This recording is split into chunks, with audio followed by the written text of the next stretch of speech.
our wonderful guests and fellow Toastmasters.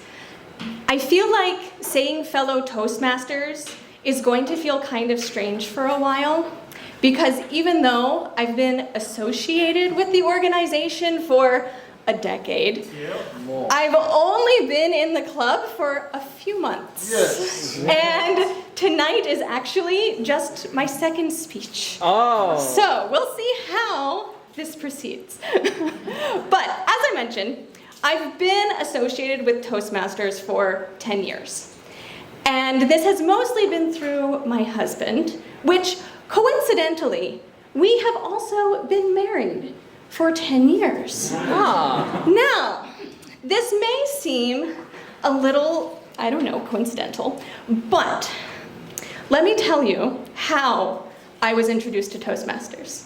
If you want to hear more of this story, you can also listen to our podcast, episode 8 of the conference. Oh, there you go. Yes. So, here's a little bit about that story.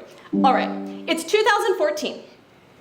Joe and I, we are discussing wedding details, making some final preparations at my apartment in Daju.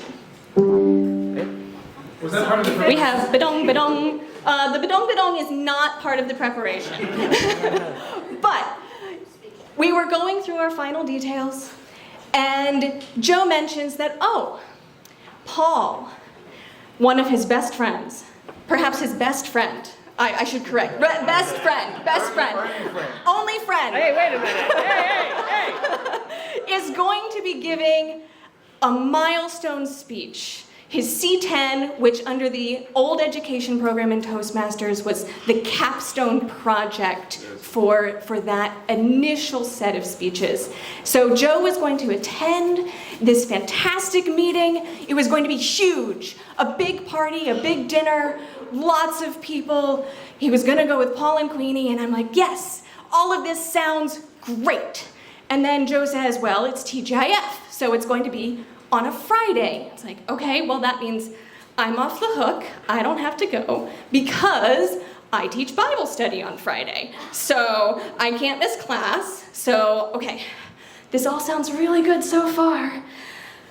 And then he tells me which Friday it is. It is the Friday before we are flying to the US for our wedding. It's okay, Paul. I forgive you. Yes. 10 years later. 10 years later. It's taken, well, as you may have noticed, I have been associated with Toastmasters for 10 years, but I only joined in the past few months, so yes, it's taken a little while, but we've reconciled. It's okay. And in fact, Paul is a major reason for why I joined TGIF. So, some of you may know Paul very well, and you will know that he does not like things that are animated, video game related, kind of silly, childish things, which I love. And so, Paul, in an attempt to get me to join, teased for months that if I joined the club, he would be my evaluator. Yes.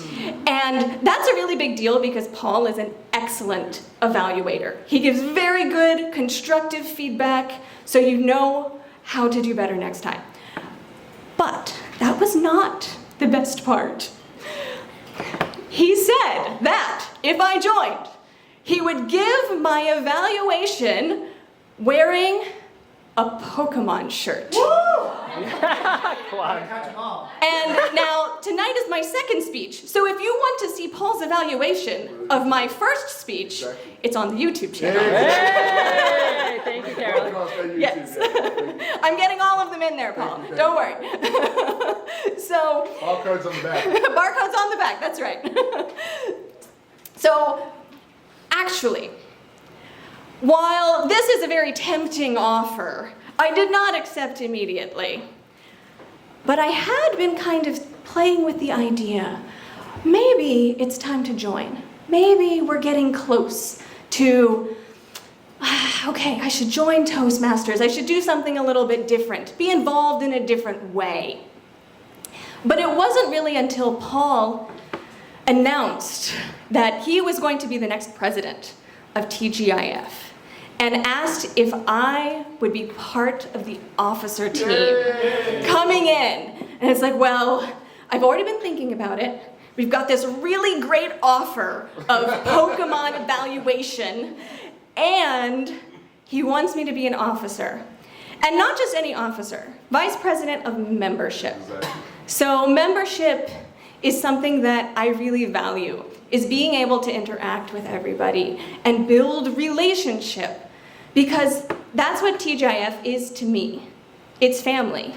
And it's better than a regular family because you get to choose this one. And not only that, everyone here wants you to succeed, to be in a group where every single person wants you to do well and wants you to do better is really rare. There's always some kind of competition, always some sort of, oh, that person doesn't actually want me to do well, I should avoid them. No, everyone wants you to do well here. This is a place for growth and a place for relationships. And it's been really interesting to be on this side of the membership form, because usually I'm not the one standing up here. I'm just running around in the back, getting everything ready, and then watching the meeting. But now here I am at the front, giving the speeches and attending more regularly. So those relationships are getting deeper. I'm getting to know people better. And as an officer, I'm able to serve them in different ways than before. So if you're looking for a place to grow, a place to improve, where people want you to succeed, there's no better place than TGIF. Toastmasters evening! Thank you.